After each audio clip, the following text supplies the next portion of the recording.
Welcome to the Bare Marriage Podcast. I'm Sheila Ray Gregoire from baremarriage.com, where we like to talk about healthy, evidence-based biblical advice for your sex life and your marriage.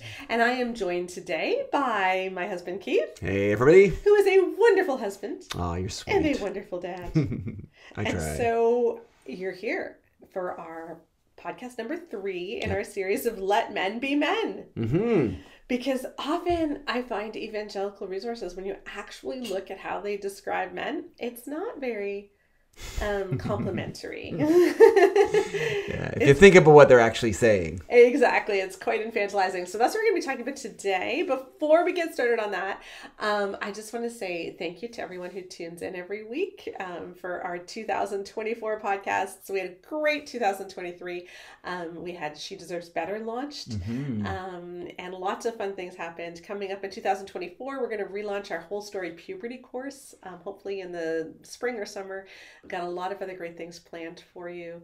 And if you enjoy us, our podcast, if you enjoy the blog, just a reminder that you can help us out by joining our patron group. That money helps support what we do, and you can join for as little as $5 a month and get access to our amazing Facebook group.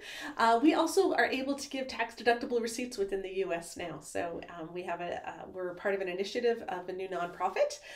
So we're Good Fruit Faith of the Bosco Foundation, and we can put links to both of those things in the podcast notes so that you can join us. And of course, when you buy our merch and our courses, that helps us too. And we have some great new merch designs on Jezebel, if you've ever been called that, like I have.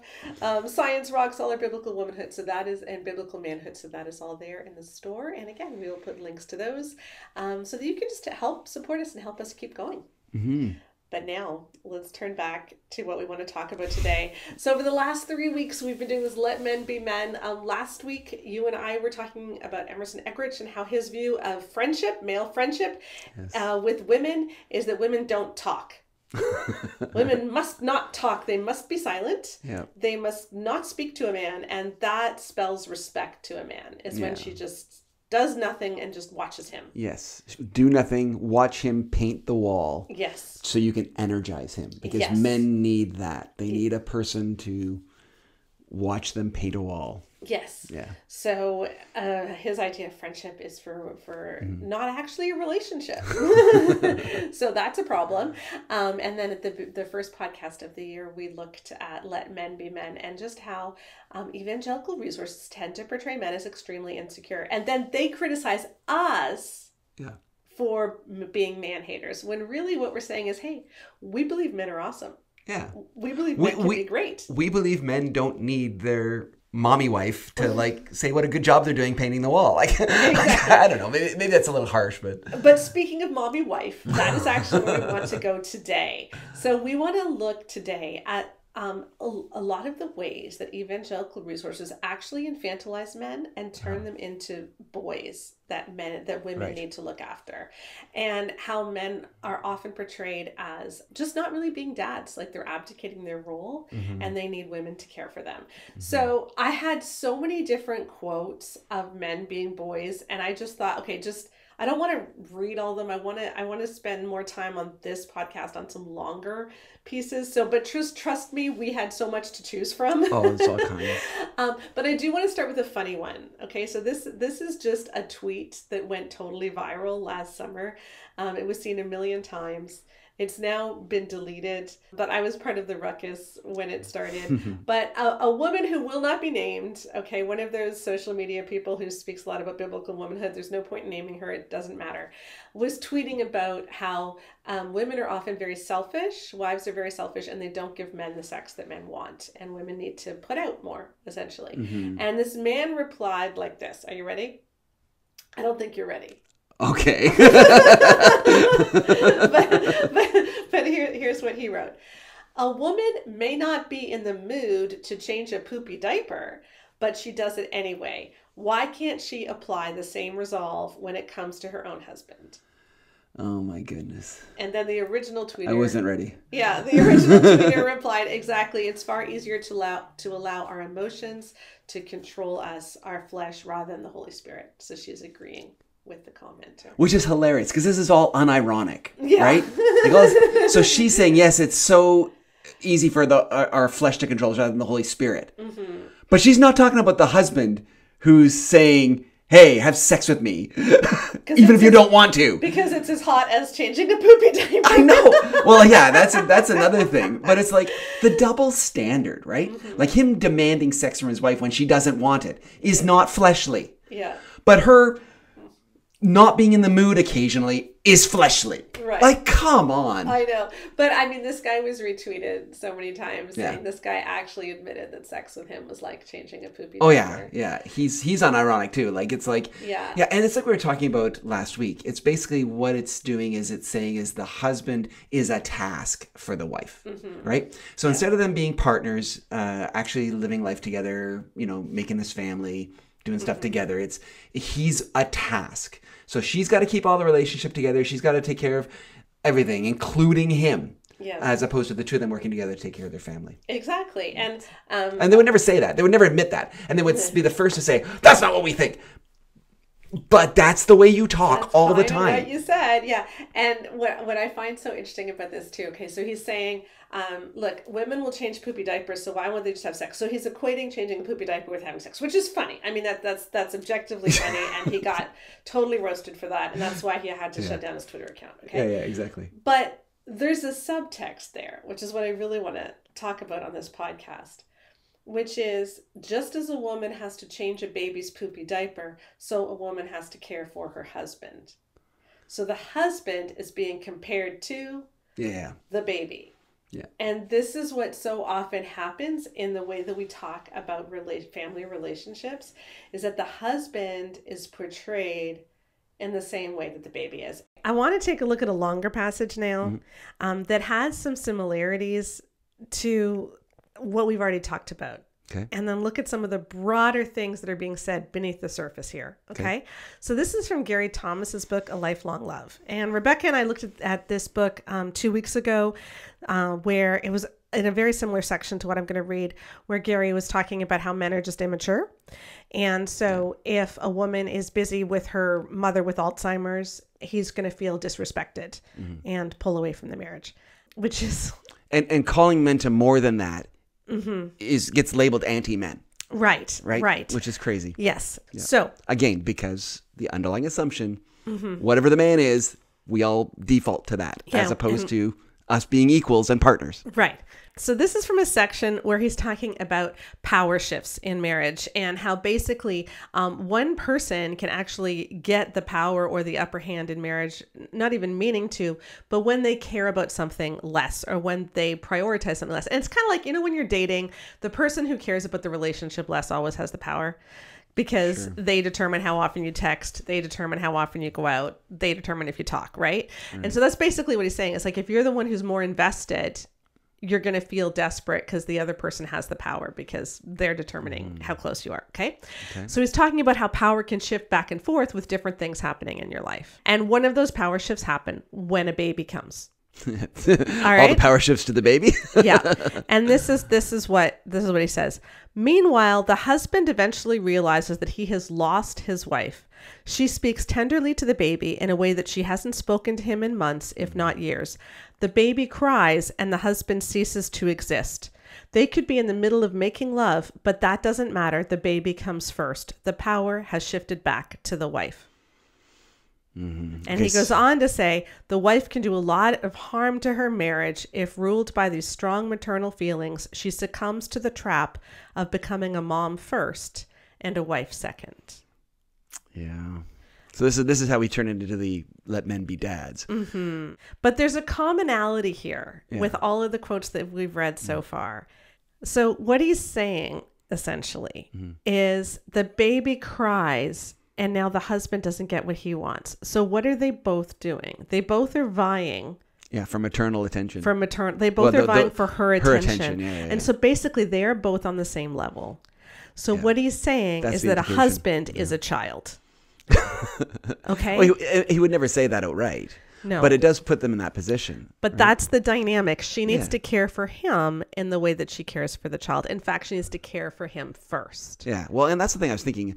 It doesn't matter if they're having sex. If the baby cries, she's no longer interested in having sex. It's like, dude, your baby's crying. Why are you still interested in having sex? And why are we putting this forward as a good thing? It's like, yep. it happened. The baby woke up. Okay. Like that's, life happens, right? Yeah. It's like your kid's there's a knock on the door because, the kid wants to come and sleep with you. Okay. Well, I guess not tonight. Like, that's part of being a dad. How can this, but like, think about this going in a book. I didn't fixed it for you. Was the mentality going to be that like the perfect wife would just ignore the baby crying and finish the job? Like, is that what the implication is? Because I don't think anyone would ever say that's what it's intended, but that's kind of what's implied if you think it through. Mm-hmm. Like, and this is just bizarre. It is absolutely bizarre. So we have an infant. Yeah. An infant is completely and utterly dependent on its parents. The infant cannot do anything by itself, right? Yeah. And Gary is jealous of the infant. And I don't think it's just him. I see this a lot. I see a lot of things about, like women make sure once you've had a baby that you don't neglect your husband. Yeah. That happens. He's not the only one to say that. No, I used to say it. I used to say it. Yeah. Yeah. It happens all the time, and I think it's like we talked about last week. It's making the husband a task for the wife, rather than the two of them being equal partners in a journey together where they're sharing the load of building a family together. It's like she's supposed to be taking care of everybody, including the husband. Yeah. And when she can't balance her priorities right, the husband loses out. Yeah. As opposed to the husband being a contributor to the family rather than a recipient. Like he should be contributing to, like if mom is tired and can't take care of the baby, it shouldn't be, oh, poor me husband. It should be, I need to take care of the baby more. Oh yeah, like that thing. If the baby cries, the husband ceases to exist. So the baby crying, what's the subtext there? The baby crying is affecting her. It's not affecting him. There's an assumption there. Yeah. There's an assumption there. So when they're making love and the baby cries, the mom's going to get the baby instead of tending to the husband. Why isn't the husband going to get the baby? Like your baby is crying, you know? Yeah, like, exactly. And it's because of cultural norms that we have established in our society, right? Like it's the job of taking care of the babies is the mom, right? I mean, now there's some of it's practical because I mean, like if the baby's being breastfed, then he can't do that, right? Yeah. So, but there's this underlying assumption that it is the woman's job to look after the kids and not the men's, and I bought into that. I grew up in a very traditional home too, and I used to have those kind of mindsets as well too. I think the difference is that I'm willing to sort of look at what my preconceived notions are and maybe examine them. And when someone says, hey, are you assuming that looking after the kids is Sheila's job and not yours? Then I'm actually willing to go, actually, yeah, like, let me think about that. Am I really doing that? And I think that's what healthy is. And I think that's the men who don't get upset with the stuff you say are the men who are at that stage where they've gone like, like actually maybe I am making some assumptions here that I really shouldn't. Or they say, yeah, actually, I've thought this through, and that doesn't apply to me. So I'm not mad at Sheila because I'm not the kind of guy she's upset with because I don't do that. Yeah, you know what I mean? Yeah. Here's what's funny. Okay. They've done studies of this. Okay. And when men are really involved with their newborns, so like when men watch their wives breastfeed, when they change the diaper right before she breastfeeds, their oxytocin levels go up. So like they bond with the baby too. Yeah. And the more a man is involved with his newborn, the more the hormones change in the guy and his libido actually goes down. Like women's hormones when they're breastfeeding affect their libido, so their libido falls. And you know what? God made us that way so that we wouldn't have kids right away, and we wouldn't. There's a new priority in town, guys. Yeah, like for both of you. Yeah. Right? So we want to space the kids out biologically, and so your libido is going to be lower when you're breastfeeding. We don't ovulate right away if we're breastfeeding every couple of hours. It takes a while before you ovulate. It can take several months before you ovulate. Yeah. Never assume that, by the way. Yeah. Please don't assume that you can't get pregnant. Speaking by experience, but we do, like we're meant to space out our kids that way. And one of the ways is that women's libido falls. Well, so does men's. When men are super involved with the kids, their hormone levels change too. And their libido also falls, which is like all of these books. And Gary was one of them. All of these guys who were telling women to give favors postpartum because the men, you can't forget about the poor man. He's still your husband. He's still the main priority. It's like those guys are not involved enough with the baby. And that's Connor, our son-in-law, is going to come in the podcast in a minute. His rule of thumb always was, if I want sex, I'm not doing enough with the baby. Like, because you should be exhausted in those first few weeks and months, you know? That's a lot of good insight for a young man. Now, to be fair, in their case, Becca had 2 very difficult deliveries, so he was doing most of the child care in those first few weeks. But no, but again, it's the whole idea that he is something that she's supposed to take care of in addition to the baby is such an unhealthy thing.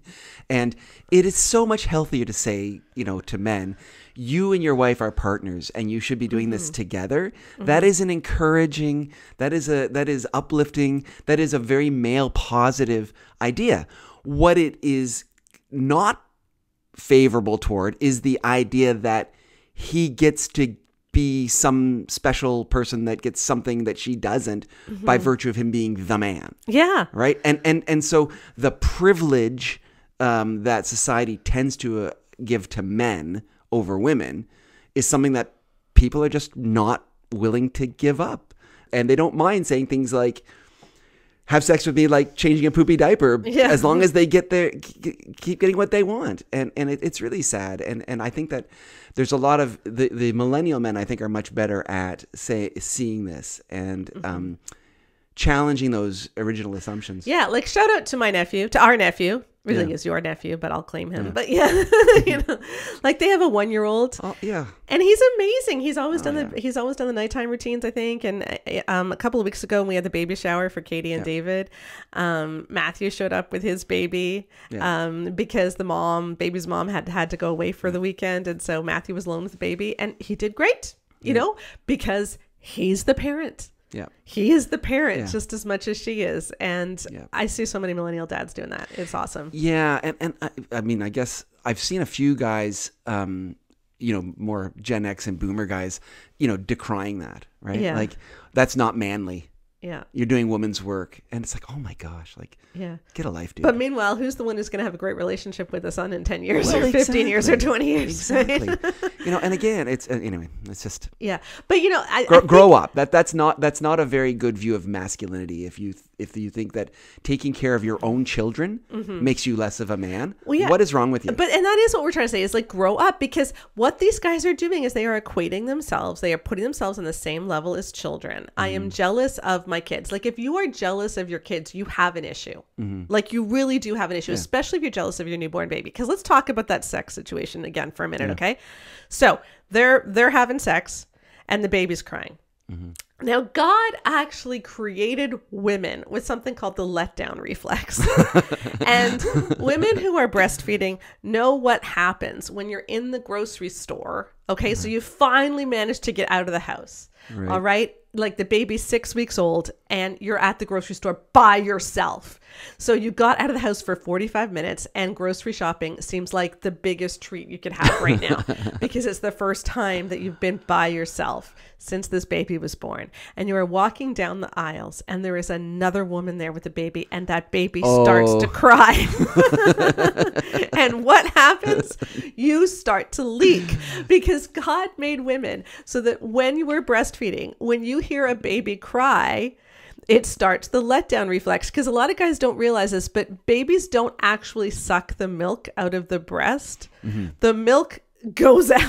It shoots out. All right. And so the baby kind of sucks it up as it shoots out. But, when you get that letdown reflex, you can have milk going all kinds of different directions. It can spurt. You hit your baby in the eye. It's quite the thing to have happen. All right. But like, if the baby's crying, she's going to have a letdown reflex, and he still wants to keep having sex. Like, what is wrong with you? God made women's bodies to stop having sex at that minute because you're supposed to go tend to the baby. And what is Gary's concern? You're being more like a mom than a wife. And you need to be very careful because of the harm. He used the word harm that you are doing to your marriage. And he's talking about a newborn baby. Yeah. Like, that is such a load to put on women. So as soon as you have a baby, which is a huge change to happen in your life, your body has just gone through one of the biggest things that is ever going to go through. another human being is depending on your body. You're still healing. And what is the main message you're hearing? Your husband needs to get just as much of your energy as he did before, or else your husband is going to feel disrespected. Like that's what Gary said. They're going to go somewhere where they have a semblance of respect. So if mom's spending too much time with the baby, then he's going to feel like he's not getting a semblance of respect. Yeah. All right. So they're going to feel disrespected. They're going to feel pushed aside. And that is such pressure to put on a wife. And it's all based on the assumption that when a baby is born, everything's going to change for the woman and nothing should change for the man. Yeah. And that's the assumption. Yeah. And once you interrogate that assumption and go, well, is that true? Should that be the case? Yeah. You know, then the whole thing falls apart, right? Because then we go, well, no, obviously that's not the case. It should not be that way. And if you claim the title Christian, right, then one of the fundamental things is, you know, you have to look out for others more than yourself. Do unto others as you would have them do to you, right? So it's like, if you've got a wife who's struggling with a new baby, having the mentality of, well, you better make sure you take care of your husband too, because otherwise he's going to go off and have an affair, or he's going to go do. It's like, where is the message to the guys that, like, that's not right? Yeah. It's just like, well, you know, it's unfortunate. Men are just like that. Yeah. You know, it's like, we know it's immature, but men are just like that. You know, maybe this is selfish, but men are just like that. All this is based on the assumption that men get to dictate what's right and what's wrong. Yeah.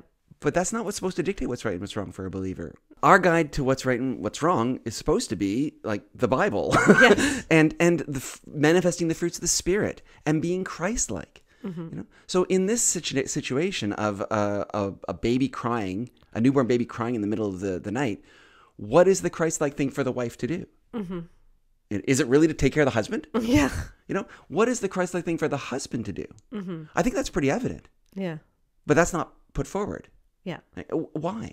Yeah. You know, because we have these ideas of what men and women are supposed to look like, and we don't see how often they contradict the basic tenets of our faith. Yeah. Because, you know, we just bought into this lie and we haven't questioned those assumptions. And that's the thing. None of these books are actively teaching men, hey, you shouldn't have to get up with your baby in the middle of the night.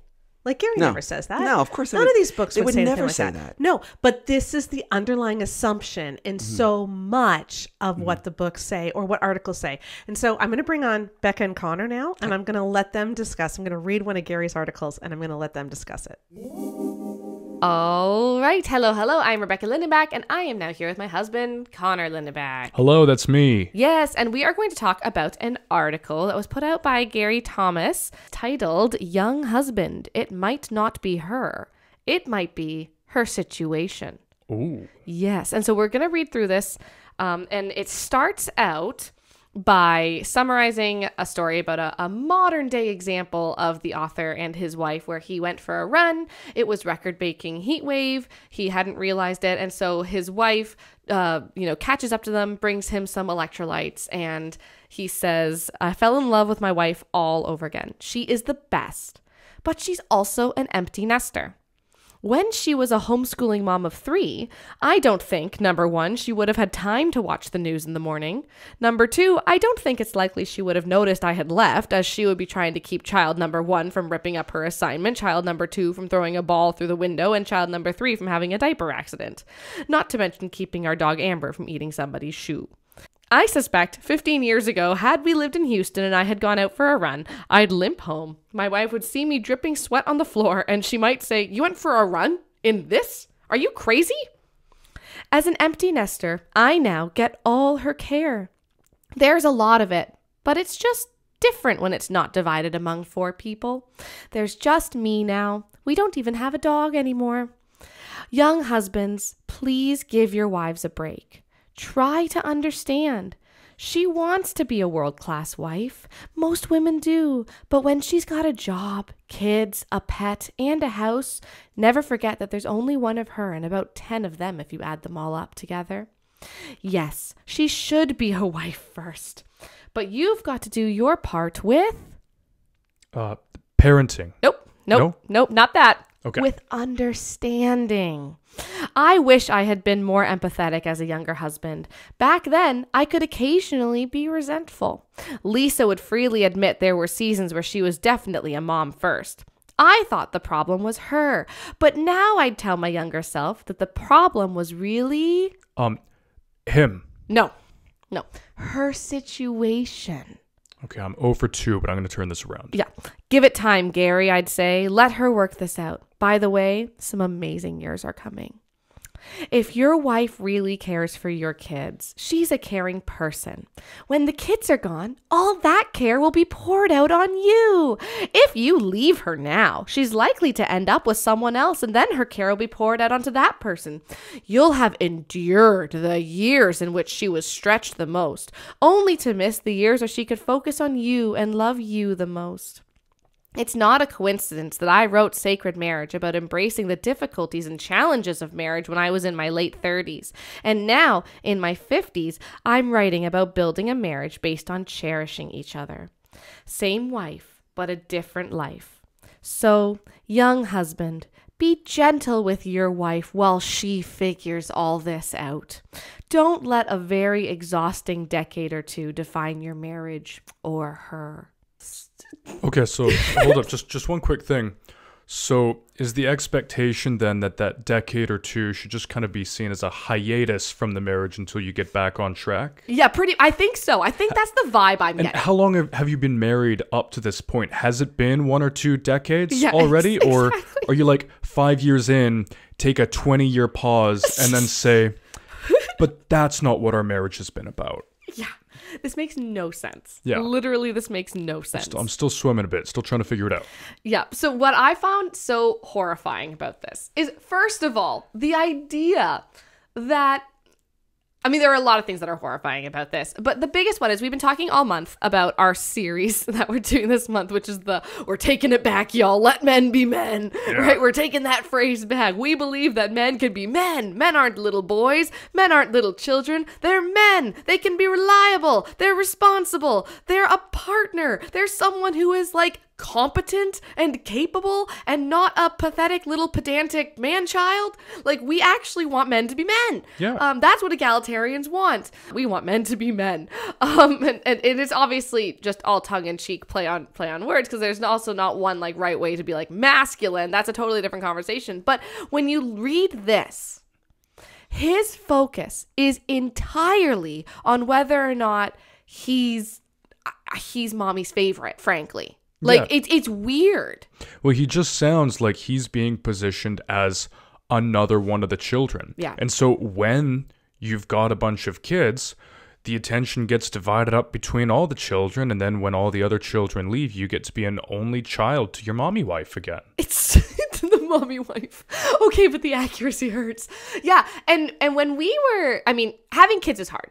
Everyone knows having kids is hard. And I do want to say it is totally normal, I think, to feel like emotionally. I think it's actually pretty normal even to start to feel a little bit lonely sometimes when you have those young kids and you're adjusting to like this new life that isn't totally all self-focused. Yeah, well, you have less time, you have less energy. Mm-hmm. Yeah, it is a big adjustment. Yeah. And I don't think it's wrong necessarily to feel like having kids, feeling the loss of like the grown-up time, right? Mm-hmm. And the loss of freedom. And absolutely.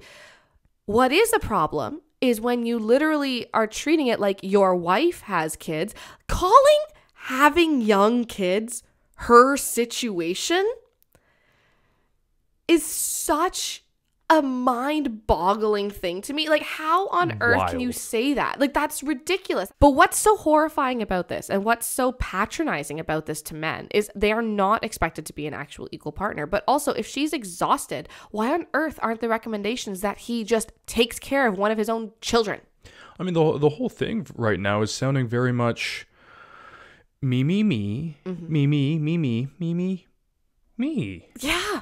And then half of those like pouting, it should be about me, but it can't. And I'm such a good Christian husband for letting it not be all about me. Good job, me. You know, she's taking care of the kids. And so because of that, I can't get everything to be about me right now. And this is my cross that I bear. This is my cross that I bear as father. And as long as I bear this cross for a couple of decades, then it can finally go back to being all about me again. Just like Jesus wants. just like Jesus. And Yeah. just that's exactly it. What it says is, men, have it be all about you. And then when it's not convenient for it to be all about you, that's okay. You just be sad by yourself. Just wait on the sidelines. Just wait on Your the time will sidelines. come. Don't pitch in. No need to pitch in. No need to pitch in. You're all good. That's what she's for. She's the carer. She's the mother figure. She's that. You can just kind of be a dude in your office, and then every now and then poke your head out and say, I know this is hard for you, bud, but don't worry, you'll be able to take care of me again in 10 years. Yeah. Because here's the thing. If your wife can be described as a homeschool mother of 3, you are also, by definition, a homeschool father of 3. Absolutely. One thing that I really noticed when we had kids was that it's not just about, oh, my wife doesn't have as much time or energy for me anymore. It was about, I don't have as much time or energy for me anymore. It was a really decentering experience. And I had this conversation with you. I was like, wow, now that we have kids, I've just become such a smaller priority. Like, I'm so much lower down on my own list of priorities than I used to be, because I have this kid, now 2 kids, whom I love so dearly. And how can that not just take up so much of my time and energy and my emotion, just trying to feed into these 2 kids? So it wasn't that you weren't able to give me as much time and energy anymore. I had less time and energy for myself, and that was okay. That felt like how it was supposed to be. And I found that what I was capable of, the amount of energy that I had, expanded to accommodate all these new responsibilities. I thought before, I don't really have a lot of room for more stuff on my plate. You felt the same way. And then you have kids. And if you're engaged, if you're doing the work, you realize, no, I did have a lot more room on my plate. My plate has gotten a lot bigger, and I can fit all this on. And so instead of giving all this attention and energy to myself, I'm going to give it to my kids. I'm going to give some to you to support you. And you, in turn, are then going to have, you're not giving yourself as much time and attention anymore. You're going to give some of that over to me while you're also feeding into the kids. And so instead of it being, well, we don't have time for each other anymore, just the kids, it's, we don't have time for ourselves. We're going to prop each other up as we take care of the kids. And I think that's how a marriage gets strong. Well, that's literally the idea of the oxen tethered together, plowing the field, right? Like, I exactly. I don't have time to do stuff for myself right now. And so I'm going to do all these responsibilities, and you're going to do all your responsibilities. And as such, we're going to then have the ability for us to have at least like a break. Because one of the big things we decided to do when we had kids was, and anyone who's listened to our Fair Play podcasts on this last season, I think it was, well, this will sound familiar, but when we had kids, one of the big things we did was we put aside scheduled time off for each of us. And if you were not scheduled for time off, you were on. Yeah. Right. And the communication here was really important, because we both had to be on the same page as to what time was off. But then the other really important component of that I think is really easy to miss is, say I didn't fully know how to parent the kids, or Rebecca couldn't have confidence that I fully knew how to parent the kids, how to take care of diapers, making sure they were dressed for the weather, making sure that if it was a sweltering hot day, they had their electrolyte water. Yes, exactly. Because these are things that you have to know. Making sure not just that they're getting their meals, but that we have groceries in the house for the meals that I'm going to make, making sure I know their appointments and activities. If Rebecca couldn't have confidence that I was on top of all of those things without her intervention, then she would never get any time off, because even her time off, she'd be thinking, what do I have to remind Connor of? What are the things that the kids need to have happen today that, because Connor can't be trusted to take care of them, are therefore still on my plate and I need to delegate? No, she would never get any actual time off. No, like, I don't pre-plan my kids' snacks when you're the one taking them to forest school. Yeah, because why would she, if I'm equally capable of planning out a snack, or realizing, well, I've got the kids tomorrow and I think we should go out and do this forest activity that we like to do on Mondays or Wednesdays, and I'm not seeing a lot of good snacky food in the house, so I should make a mental note that I need to set aside time, make sure that we get out to the grocery store and pick up those snacks. Yeah, or like you have to actually do their registration, and you have to make sure that their mud suits are clean, and like, all this kind of stuff. It's not that. But the thing is, what you were saying about how your capacity increases, that is only true if you actually work those muscles, right? Parenting and taking care of a home and just being a partner and knowing how to be a dad, that's only something that you that you gain capacity and if you're actually exercising the capacity you have. Yeah. Like, how many people are not able to take care of their own kids because they just sat in the sidelines being kind of mopey and sad for themselves and seeing this as the wife's kids. Again, remember that in Married Sex, Gary Thomas's most recent sex book, it came out in, I think, 2021 or something like that. He has this bizarre anecdote, like a bizarre anecdote where he talks about this couple where Erica had 4 children. They were also the dude's children. Yeah. They were also his children, but they were labeled as Erica's children. And similar here, like he says, this is her situation. Mm-hmm. In what universe are the children that both of you made and both of you chose to have her situation? If you expect to actually be a good Christian husband who swears to love his wife like he loves his own body, and you have time for yourself, and you have time to rest, and you have time to pursue educational opportunities and enrichment opportunities and exercise opportunities, and you have time to just stop and enjoy silence, and your wife doesn't, you are failing to love your wife like you love your own body. Your body is getting treated better than hers is. Mm-hmm. Not only that, I am a firm believer that when a woman has kids, her body should actually get more than his body does. Like when we first have kids, like pretty much the first year that we have children, you get up with the kids like every morning. Yeah. Yeah. And for the first few months, just for at least for the first month or two, for the sake of your recovery, I was just about a single dad besides the things that obviously only you could do. Especially with the C-section last time. Yeah. But then on top of that, I was also taking care of you because I wanted you to stay in bed and get rested up so that you could heal and recover. But yeah, that meant I was doing all of the bath times, all of the diaper changes. Most of the time, if the kid woke up in the middle of the night, that would be me getting up to deal with them. I was taking Alex on his walks so that he could nap in my carrier, and then I would come home and I would do laundry while he slept on my chest. Like, yeah, exactly. And we're not saying that's like a hard and fast rule or something, but for us, especially since my labors and pregnancies were really, really hard on my body, for us, what that meant is you did more than your quote unquote fair share because my body had done more than its fair share for 9 months. Yeah. And I feel like your body is designed to make great kids poorly.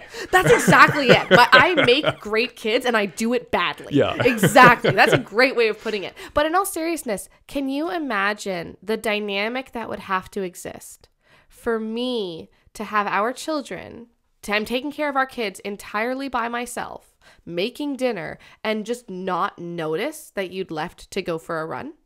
Like, in what universe do I sit there with Alexander jumping on the couch, making an obstacle course, and I'm trying to get him to, like, you know, not jump upstairs and go down to the basement, and Vivian's having a tantrum on the floor because, oh my goodness, her puppy doesn't have a pink dress and only has a blue dress, and this is the worst thing that's ever happened, and then I have dinner on the stove, and I'm answering a phone call at the same time.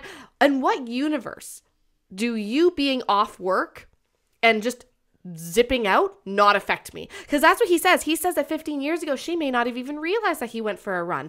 Running is not something you do on work time. No. That is free time. That is fun time activity. That is personal time activity. In what universe do I not notice if I don't have a second pair of hands? Yeah, no, that's absolutely wild because if you are a father, if you have kids, that means when your job is done, that doesn't necessarily mean you clock out and are done. No. You're still a parent, just like your wife is still going to be a parent during that time. You know, there's the old tradition of the woman looks after the kids all day, the guy gets home from work and just puts on the game because he's done his bit for the day. No, you're not done. You still have kids. Mm-hmm. They still need to be taken care of. You have to deal with her situation. You have to deal with her situation. Yeah, no, you're in this situation together. But there's no way that you wouldn't notice me just going out to go for a run because we do this together. And if I could just disappear, that means I'm not having an impact on the household. Yeah. That's not very, I don't know, manly, I think. Yeah, exactly. To just sort of be a ghost in my own home. No, it's ridiculous to think that it should be expected of grown men that their absence is not noted when it comes to raising their children on a daily basis. Because anyone can tell you, like, and we're not saying that, like, you know, people who aren't fully equal partners are the same as absent dads. Not at all. We're not stupid. We know what, everyone knows. That's not the same thing. What we are saying is this idea that this is just going to be an exhausting decade or two for her is absolutely bizarre. Because I'll say, we've talked after having kids, where there was a day where you sat down and you were just like, what did we used to do on weekends? Yeah, that's 2 whole days of not having work. What did we used to do on those days? Because I know. When you have kids, it's looking after kids. That doesn't stop. There are no holidays from that. And so I'm just sitting there like, what did we do? I know. Where did we use all that free time? And then we're now at a point now where the kids are getting older and we're starting to be able to have a little bit more free time because, they go to bed at the same time. They wake up and they can kind of play independently for an hour every now and then. It's amazing. Which means you can get cleaning done during the day. Yeah. I can clean up the kitchen while I'm looking after the kids because they're playing independently, which means there's less to do in the evening after they go to bed. And what that's meant is that I talked about that plate getting bigger of all the stuff that I can handle and my capacity for energy increasing. What that means is as the kids start to get older and get more independent and you get better systems and you figure out your communication with your partner, I've never had more energy in my life. I know. And not just for... not just, sipping a cup of coffee kind of energy. I mean, now instead of getting to the end of the day and just feeling like all I can do is spend some time with my wife, maybe watch a show together or go downstairs, play video games.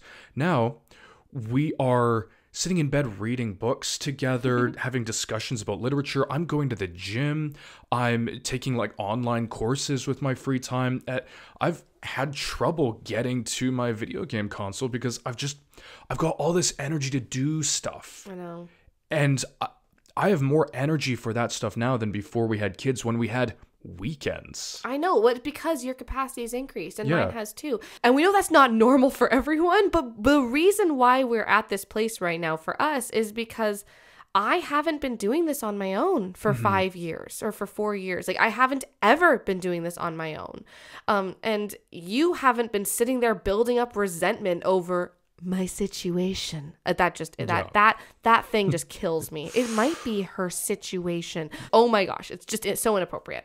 But honestly, I really feel like having the both of us splitting all the responsibilities of parenthood doesn't cut those responsibilities in half. It does more than that. Yeah. I feel it's more than twice as easy for both of us to be splitting it than for one of us to be doing it on our own. Absolutely. And I think that what I wish people could understand on a large scale is that men are not less competent in these areas than women are. They're absolutely not. There's not some biological reason why women are better at being parents than men. It's just not. It is because we all will rise or lower ourselves to the base expectation that is set by our environment. Okay. Society's expectations for men in fatherhood is practically nothing. The number of times you get comments when you'd walk around with Alex strapped onto you. I had to walk around with 2 children strapped onto me while walking my dog to get a comment about oh, super mom. You would just be at the park with a kid and they're like, oh my gosh, what a great dad. Oh, Mr. Mom. Yes, you got that a lot. I've received that term. I do not like that term. No. It's there's a word for a Mr. Mom, and it's dad. It's dad. Exactly. I'm just dadding. Yes, you're just dadding. Yeah, I had to walk yeah, exactly. Whereas for me, I walk around with Vivian strapped to my front and Alex on my back, and when we were walking Winston, and people would be like, "Oh my gosh, good for you," but I'd just be out with a kid, and they're like, is that kid eating a non-organic carrot? It's just different for men and women, right? Yeah. And so when we expect men to rise to the level that we expect women to be at, hey, you know what? I will say, a lot of the in and outs of parenting are not as hard when you actually have a decent partner. And our big thing is we are not willing to live life where we are unnecessarily exhausted. Yeah. We are willing to take the necessary exhaustion. You know, if one of our kids or one of us just gets sick or something or gets a diagnosis, of course, we're just going to deal with it and get through it. And we're not going to mope about being exhausted more than what is appropriate for people who love each other and want to be each other's emotional support to mope with each other. Totally. But like, we are just not willing to do unnecessary exhaustion. And so when I'm sitting there, if I feel like I'm constantly barely getting to the end of the day and Connor has time to go for jogs, which is what it sounds like in this article. Yeah. If your wife is exhausted and you're going on runs and you're able to just read books in your study and you're able to go out with friends and your wife is just frazzled and exhausted and barely has time for anything that she wants to do, that's bad. Yeah. That's being a bad spouse. Yeah. You know, if both of you are at the end of your rope, if both of you are just barely getting by, it's like, yeah, good teamwork, guys. Yeah. You know, like if you're both at capacity, but you're both there, like, hey, good for you. Be each other's support system. Get through it together. But when one of you is exhausted and the advice is literally be gentle with your wife while she figures all this out. Right. Just horrifying. And the article ends with this. Give your wife a thankful hug. Even more, give her truckloads of understanding. And remind yourself whenever you feel neglected, it might not be her.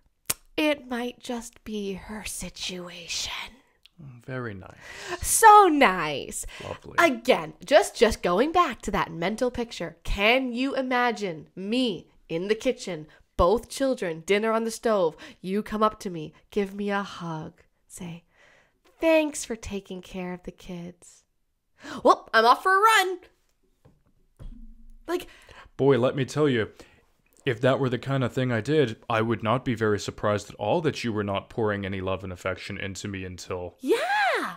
And speaking of talking about waiting until the end of the kid period, the empty nester phase, I'm a little fuzzy on my psychology and sociology stats. Is that how that works out? Oh, yeah. No, it's not. No, it's not. So turns out one of the most common times for divorce among couples is not actually when kids are like in the middle of the kid age, but once the kids leave the house. Are we talking like top 10 reasons? No, one of the top two times. Wow. One of the top 2 times people tend to get divorced is when the kids leave the house, as far as I remember. And the reason is that typically what happens is, you know, the mom has been taking care of the kids for so long and they don't have anything in common anymore. She and her husband, because she's been working as a mother for like 27 years if they've had a bunch of kids, from when the first one was born to when the last one left the home. And he's just been going on a lot of jogs. And he's been really understanding from a distance, but they're no longer in the same life situation. Yeah. Like, he's not competent. She's like, I've taken care of kids for this many years. I'm not taking care of a grown child the rest of my life. That is not what I'm going to do. And it's not like she's like sitting there like some weird manic pixie dream girl being like, finally I can put all of my love and devotion just on you, my 44-year-old child. Like, she's not going to be thinking that. What happens instead is you have this couple where now she's looking at him and she's like, where were you for 25 years? And now all these kids are gone. I can finally actually be an empty nester, and I still have to remind you to take your water on a run? Are you kidding me? I did my time. 25 years of it in Azkaban. No, I'm just kidding. Sorry, it was. I had to make the Harry Potter joke. But like, seriously, it's this feeling where I already put in my time. I'm not doing any more of this. This is ridiculous. Why on earth are we encouraging men to be just immature teenagers moping about how they're not getting enough attention from mommy, frankly, instead of telling them, grow up, roll up your sleeves and be a dad? Yeah. What I find so funny too is that this mentality that Gary is talking about, how this is just how men are, it's not even how men are among people who share his theology. Like, men who espouse complementarian views, like who say that they believe that the man should be the head of the house, are actually very, very likely to be heavily involved fathers. And so it's not even like this is at odds to his theology. Like, a lot of men who share his theology are very, very invested dads. He's encouraging men to do a worse job than they would otherwise do. Like, he is encouraging the bar to be lowered, which makes no sense to me.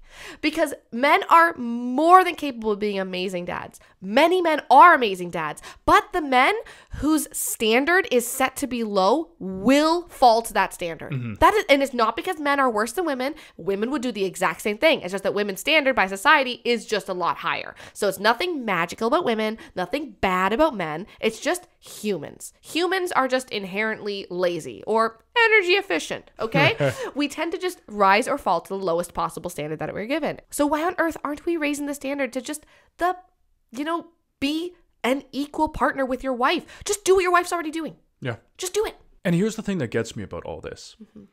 Parenting, raising children can be great. Yeah. Should be great. For the children, for you, like, again, more energy, more efficiency with our day. We've had to figure out so many things to make everything work with having kids that once our kids leave the house, we'll be so much better off than we were before we had them. I mean, we've taken our entire house cleaning routine from it took us days to get the house clean before we had kids. Now we can do it in 2 hours flat. Yeah, and we keep iterating on that. Like every few months we just get better and better at that. But not only is it a wonderful thing for our kids and a wonderful thing for us individually, but also our marriage is stronger now than ever before. Again, because we've been working together and building that bond so closely, we have been forging our marriage through the fires of that shared work, that shared labor, and also all the wonderful shared emotion that comes from watching these two kids grow up and the shared pride that we can have when Alex starts doing math or Vivian starts figuring out her letters. All of those things, being able to talk about what we've done with the kids that day and share and communicate about what we're going to try next day or what we're happy about from the day. All of that stuff, those are the building blocks of marriage. And so I think that's really what I hope the takeaway from this is that don't let yourself be sold a cheap, flimsy version of marriage and parenthood when it can be an incredible thing that strengthens you and your relationship with your kids.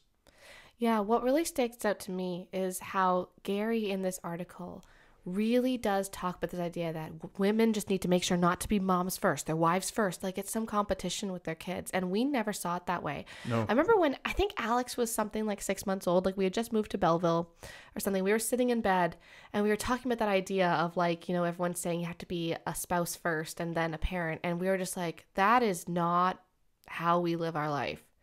We are parents first together. Yeah. It's not a this or that. It's because we are both so invested in our children.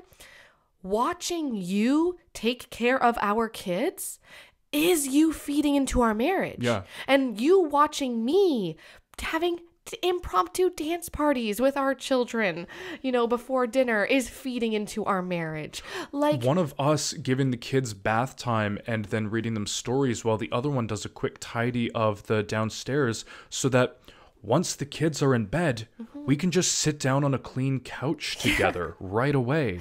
Yeah. That's building up our marriage. But the kids do come first because they're both of our first priority. I just find it weird to even consider parenting and marriage as a competition because there's no universe in which I want to take my kid's dad away from them or you want to take their mom away from them. But that's something that's such a gift is the fact that parenting and marriage has never been a competition for us because it is no question, no contest. That's our first priority for both of us. We chose to bring these children into the world. They are therefore our first priority, and the intensity of that prioritization absolutely shifts when the child is an infant, a newborn, and is waking up every hour and 15 minutes to nurse. Yeah, that's a little more all-encompassing than our 4-year-old right now who can just go and play for an hour by himself in the basement and has a normal bedtime. Like there's going to be seasons of it, absolutely. But I'm just so grateful that in our marriage, it hasn't ever been a competition between me and the kids or you and the kids or anything like that. And so then when we do start to feel like, hey, I just need to connect with you more, it's a conversation that doesn't need to be you're not giving enough. You need to give more. But it's a conversation where it's like hey, what we're doing now is no longer sustainable. So how can we work together to make this better for both of us? Yeah. And that's just fundamentally different. I don't think that I could be attracted to you, frankly, if it was this weird mommy competition thing. Because you're attracted to a man who's being a man. Yeah, exactly. Yeah. Let men be men. Yeah, that's exactly it. And that's why I just don't think this needs to be a competition. It's not a competition between the dad and the kids. It's not a competition between the mom and the kids. It's just mom and the dad together for the kids. You know, one of the interesting things when you put that article together with the passage that we read earlier is how often Gary's talking about, you know, being a mom first and then a wife. And this appears a lot in his writings. He also talks a lot about the problem with women making their whole identity into their kids and how difficult it is then when the kids leave home. Okay? Yeah, okay. But if you have abdicated the role of father, Right. and you've given that to your wife, what can you expect except that becomes her whole identity? Because you know what? Parenting, there's a lot of emotional labor that goes into parenting. Okay. Like, what am I going to do about the fact that Sally is being bullied in grade 5? What am I going to do about the fact that Peter won't practice piano? What am I going to do about the fact that Michelle just broke up with her boyfriend and she's so sad? Like, there's a lot of emotional energy that goes into parenting. And if the dad is out there jogging and ignoring it, like if the dad just isn't involved emotionally, all of that emotional energy is going to be carried by her. And so then, yeah, you know what? She's going to feel lost when the kids leave home because you were the one who gave her all that. So it's like you were the one who abdicated your role of fatherhood. And now you're angry at her that her primary identity is in being a mom. Yeah. Like you can't have it both ways. Yeah. If you don't want her primary identity in being a mom, if you want some of her emotional energy to come back to you, then you need to carry some of the emotional energy of being a dad. Like when Katie left home, she's our youngest, I cried like all the way back from Ottawa when we dropped her off. Like it was really difficult. I had homeschooled both girls all the way through. They were so much a part of my daily life and it was really hard. But then we immediately went into we got in the RV and we went away for 6 weeks on a speaking tour and I had the time of my life, right? I didn't go through this identity crisis because while I had really enjoyed my kids, they were not my identity because you were super involved dad too. Like it was something we did together. I thought you were going a different direction. I thought you were going to say that when the kids left, I was like just as sad as you. Well, you were too. Like we both cried all the way back from Ottawa. We missed them and it was a big part of both of our lives, right? But then we were able to move on because we were a partnership. Yeah, so. And when you're a partnership in parenting, it's so much easier to be a partnership. Yeah, because you're talking about abdicating your role as a father, and I think that part of the problem is that what's being taught out there, and again, it's never intentional or it's never specifically worded this way, but the underlying sort of like assumption is that fatherhood is very low input. Like being the father is being the distant, wait till your father gets home. He comes in and makes a judgment call, but he's not actually day-to-day involved in the kids' lives. And no one would ever say that, but I think that that's sort of the mentality. It's a holdover from like the 50s dad kind of mentality. Yeah. And so they don't feel like they're abdicating their role because the role is just to be a distant figurehead. So they don't feel like they're abdicating. But you preach at women. There is no calling greater than being a wife and a mother, and we preach how important it is to be a mom. And the MacArthur thing was talking about how like we need to have your whole. There's nothing better than having kids and making kids grow up to be Christians and all this stuff. And then women really, really internalize that, and then we criticize them for getting so invested in their kids. Yeah, it's like. Yeah, you absolutely can't win. Okay, I wanna do one more passage. Okay, from someone else this time. Okay, this is Kevin Lehman, and I did quote him at the beginning of the podcast, but I want to share the story that opens the book. Okay, so this sets the stage for his entire book, Sheet Music, because the long story that opens the book kind of gives you a feeling of what he thinks about sex overall. And he's telling the story of Mark and Brenda. All right, and Mark's having problems at work. They have young kids. They haven't been connecting a lot. Mark feels insecure at work, and he phones Brenda during the day and he says, "I've had a really crummy day. Can we go out for dinner?" And Brenda is quite upset about this and says, "Mark, it is 5 o'clock. I can't get a babysitter this late. What were you thinking? You don't give me any notice. All right. You never give me any notice." And Mark is upset about this, and Kevin Lehman has a lot of sympathy for Mark in this, but like, it is 5:00. How are you supposed to get a babysitter? Like, that's totally legit, right? Yeah. So then he explains that Mark is feeling really lonely, and like Brenda doesn't really care because all she's concentrating on is the kids. And so Brenda also didn't understand that Mark masturbated 2 or 3 times a week. And every time he did so, he felt his desire for Brenda as a person decline just a little bit more. He was tired of being reluctantly accommodated and never pursued. And what he's explaining is like Brenda's super busy with the kids. And so every time Mark's like, hey, can we do something together? She's like, I got to care for the kids. Mm-hmm. So Mark is masturbating 2 or 3 times a week. He's watching porn and not paying attention to his kids. All right. And he's mad at Brenda because she's paying too much attention to the kids. And what is the solution that Kevin Lehman says that's going to color this whole book? What Brenda didn't realize was how much this sexual winter was costing them as a couple, and how if they didn't turn things around, they'd probably be divorced within another 5 years. Mm-hmm. So it wasn't that Mark needed to realize anything. It was Brenda. This is all Brenda's fault. Her husband's porn use, her husband, feeling neglected is all Brenda's fault. Mm-hmm. He never says, hey, Mark, how about just being an involved dad and stop whining? Mm-hmm. Yeah, and you're anti-man for suggesting that. Yeah, right.